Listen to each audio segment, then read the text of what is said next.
Hi నమస్తే, ఎట్లున్నారు? నేనైతే మస్తున్నా. మరి ఒక మినీ వ్లాగ్తో అయితే మేము ముందుకు వచ్చేసాను. ఈరోజు అయితే నేనైతే సాయిబాబా టెంపుల్కి అయితే వెళ్ళిపోయాను అనమాట. లేట్ పోస్ట్ చేసేస్తున్నాను. అండ్ ఈ టెంపుల్ అయితే వచ్చేసి అయితే మన మైదీపట్నంలోనే గుడ్డిమల్కాపూర్లో ఉందన్నమాట, హైదరాబాద్లో. అండ్ సేమ్ త్రయంబకేశ్వర్ మహారాష్ట్రలో ఎలా ఉంటుందో అలానే ఉందన్నమాట. చాలా famous temple Saibaba and Trimbakeshwar అని పక్కకు కూడా ఉన్నది. శివుడు, దుర్గమ్మ ఉంది. చాలా బాగుంది. సాయిబాబా టెంపుల్కి అయితే వచ్చేసాం అనమాట. చాలా చాలా బాగుంది టెంపుల్ అయితే. చూస్తున్నారు కదా వ్యూ అంతా, టెంపుల్ అయితే ఎంత బాగుందో. బాబా దర్శనం కూడా చాలా బాగా జరిగింది మాకైతే.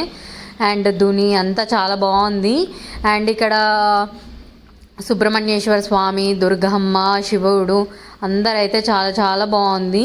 త్రయంబకేశ్వర ఆలయం అని అయితే టెంపుల్ పేరు అయితే ఉన్నది. అండ్ చూసారు కదా, చాలా విశాలంగా ఉంది టెంపుల్ అయితే. చాలా ప్రశాంతంగా అనిపించేసింది. అండ్ ఎన్నో ఏళ్ళదనమాట. అండ్ ఈ చెట్టు అయితే రావి చెట్టు, వేప చెట్టు అయితే కలిసి ఉన్నదనమాట.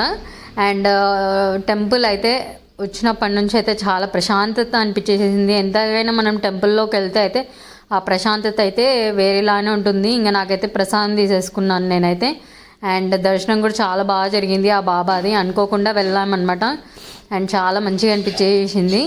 అండ్ ఇది మన గుడ్డిమల్కాపూర్లో ఉంది. తప్పకుండా విజిట్ చేయండి. ఇటు సైడ్ వచ్చేసి అయితే చాలా చాలా పీస్ఫుల్గా ఉంది టెంపుల్ అయితే. అండ్ ఆల్రెడీ విజిట్ చేసి ఉన్న వాళ్ళైతే కామెంట్ చేసేసేయండి. వీడియో నచ్చితే ఒక లైక్ వేసేసుకోండి. బాయ్.